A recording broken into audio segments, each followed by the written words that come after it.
तो बड़ी खबर क्या है वो हम आपको बताते हैं। कांग्रेस अध्यक्ष मल्लिकार्जुन खड़गे ने बिहार के सीएम नीतीश कुमार के साथ बातचीत की। इस दौरान लालू प्रसाद यादव भी मौजूद थे। कांग्रेस अध्यक्ष ने सीएम नीतीश और लालू यादव के साथ वर्चुअल मीटिंग किया। इस बैठक में तीनों नेताओं ने सीट शेयरिंग को लेकर बातचीत की है। ये बहुत अहम मसला है क्योंकि ये यही पेच है जहां से इंडी गठबंधन में दरार आने की संभावना है। नीतीश कुमार सूत्रधार रहे हैं इस गठबंधन की, ये सबको मालूम है और इसीलिए मल्लिकार्जुन खड़गे जो कि सर्वे सर्वा हैं जो गठबंधन है उसके लिहाज से भी और साथ ही साथ अपनी कांग्रेस पार्टी के लिहाज से, मैं सीधे अपने सहयोगी चंद्रमोहन का रुख करती हूँ। चंद्रमोहन, क्या नीतीश कुमार के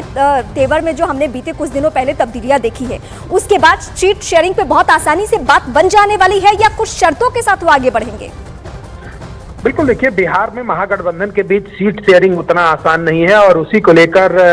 मल्लिकार्जुन खड़गे ने मुख्यमंत्री नीतीश कुमार और लालू यादव के साथ बातचीत की है। हालांकि अभी जो जानकारी मिली है उसके मुताबिक सीट शेयरिंग में क्या बातें हुई ये खुलकर सामने नहीं आ पाया है, लेकिन इससे पहले आज से कुछ दिन पहले न्यूज 18 इंडिया ने ही बताया था कि एक वर्चुअल मीटिंग ऑर्गेनाइज किया गया है के बीच में और उससे पहले सीट शेयरिंग को लेकर भी बातें सामने आई थी जिसमें जेडीयू की तरफ से 17 सीटों का डिमांड किया गया था, तो लालू यादव की तरफ से भी 17 सीट पर चुनाव लड़ने का दावा किया गया था और बाकी जो 6 सीटें बच रही थी वो कांग्रेस को दिया गया था और उसमें वो अपने पास कितना रखती है और लेफ्ट को कितना देती है ये सबसे महत्वपूर्ण है। हालांकि कांग्रेस की तरफ से साफ कह दिया गया है कि 9 से 10 सीटों पर वो चुनाव लड़ना चाहती है। ऐसे में साफ तौर पर समझा जा सकता है कि बिहार में महागठबंधन के बीच सीटों का शेयरिंग उतना आसान नहीं है और ऐसे में ये इतनी मुश्किलें जल्दी कम होने वाली नहीं है। चंद्रमोहन, मैं एक बार फिर आपका रुख करूंगी। एक और बड़ी खबर है, लेकिन टीएमसी ने पहले क्लियर कर दिया था हम सीट शेयरिंग नहीं करने वाले। बिहार में क्या होने जा रहा है इस पे हम फोकस करेंगे, लेकिन एक और अहम खबर,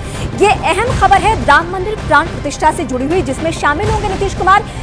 या नहीं, इसको लेकर इस वक्त हम खबर आपको अपडेट करें। निमंत्रण मिला तो अयोध्या में राम मंदिर प्राण प्रतिष्ठा में शामिल होंगे नीतीश कुमार, ये इस वक्त की सबसे बड़ी खबर है। स्टैंड क्लियर है जेडीयू का, नीतीश के शामिल नहीं होने पर पार्टी का कोई दूसरा नेता शामिल होगा, यानी 22 तारीख को अगर सरकार के स्तर पे कोई उनकी और जिम्मेदारी हो जाती है तो उनके पार्टी के तरफ से जरूर कोई जाएगा, ये भी क्लियर कर दिया गया है। मैं सीधे एक बार फिर से अपने सहयोगी चंद्रमोहन का रुख करती हूँ। चंद्रमोहन, ये बड़ी बात निकलकर सामने आई है, नीतीश कुमार का वहां पे जाना अपने आप में या उनके पार्टी का कोई दूसरा बड़ा नेता भी जाता है तो अपने आप में बहुत बड़ी बात होगी। बिल्कुल, देखिए पार्टी स्तर पर यह तय किया गया है कि 22 तारीख को जो